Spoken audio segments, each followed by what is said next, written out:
L'Épître aux Éphésiens est le plus grand document jamais écrit. C'est l'exposé complet et le plus vaste que le Nouveau Testament contient à propos de la signification de la religion chrétienne,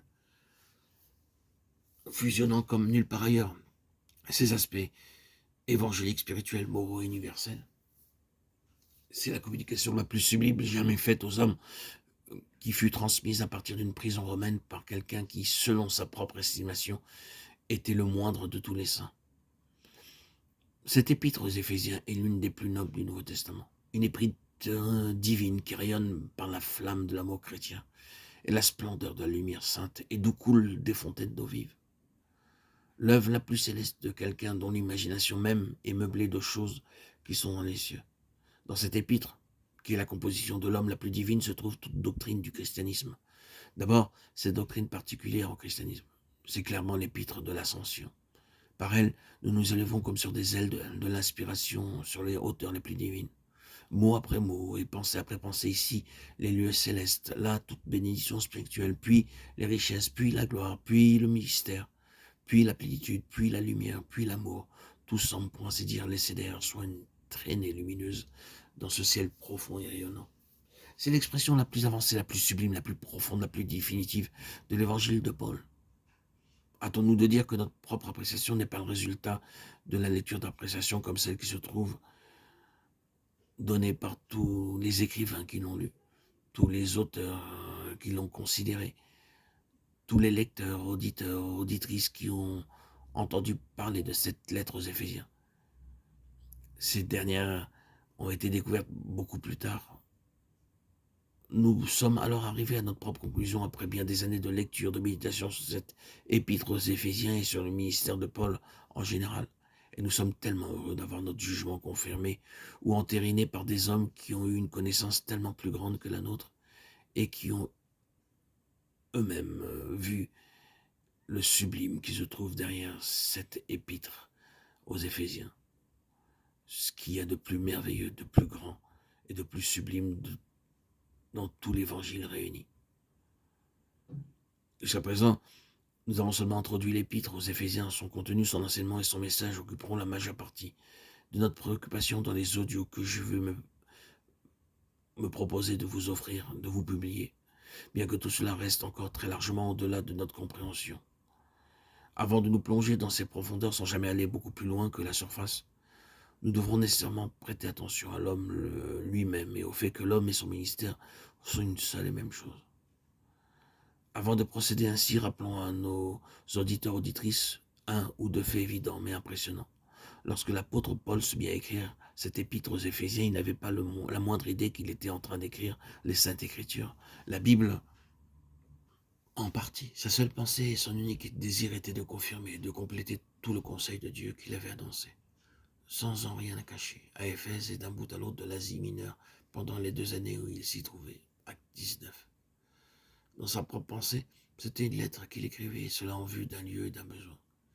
Il ne lui est jamais venu à l'esprit que ce qu'il écrivait serait lu par un nombre toujours croissant de personnes à travers près de 20 siècles, que cela irait dans un monde dont il ne connaissait rien de la dimension, que des gens de toute race sous le ciel auraient cette lettre traduite dans leur propre langue ou dialecte, qu'elle diviserait la chrétienté dans le monde entier selon les plus grandes écoles de théologie et d'interprétation qui s'opposent, que le peuple de Dieu de tout temps et sous tout régime se nourrirait d'elle avec avidité, que les librairies de tout pays auraient leur rayon infléchi de façon croissante par les exposés, les commentaires, les sermons sur cette lettre aux Éphésiens, et que finalement, des appréciations comme celles que nous avons citées seraient assignées à ce document de correspondance personnelle. Non seulement il n'aurait jamais pu imaginer ceci possible, mais aurait été frappé d'étonnement s'il avait pu prévoir cela.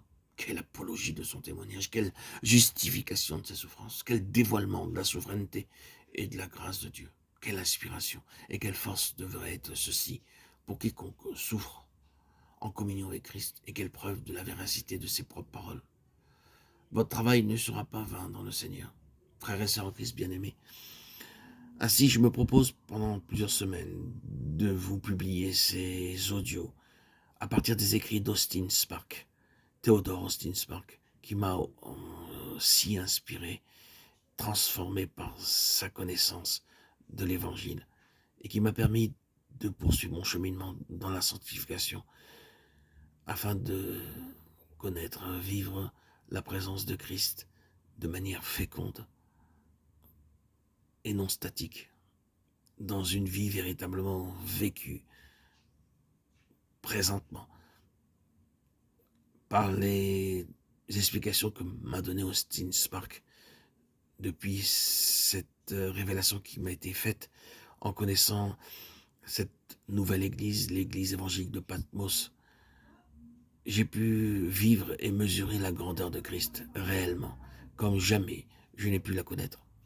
Et je me propose de partager cette connaissance pour que vous puissiez vivre sa présence, la présence, l'œuvre de Christ en vous. Par ce messager vraiment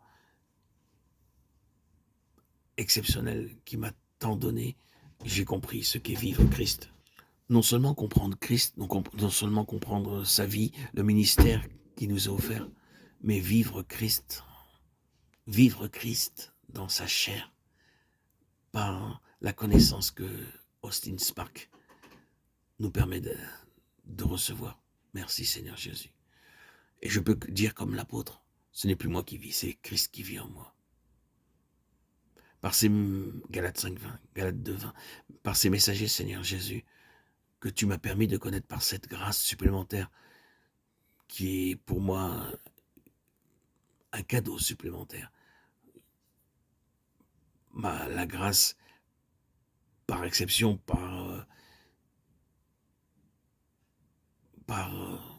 je dirais, au-dessus de tout, c'est bien sûr le baptême. Par immersion dans le lac de ma ville, le 26 septembre 2019, qui a fait de moi un nouvel être, un nouvel homme, ayant un nouveau cœur, un nouvel esprit, une nouvelle vie. L'homme ancien est tombé. Mais cette grâce que tu m'as permis de connaître,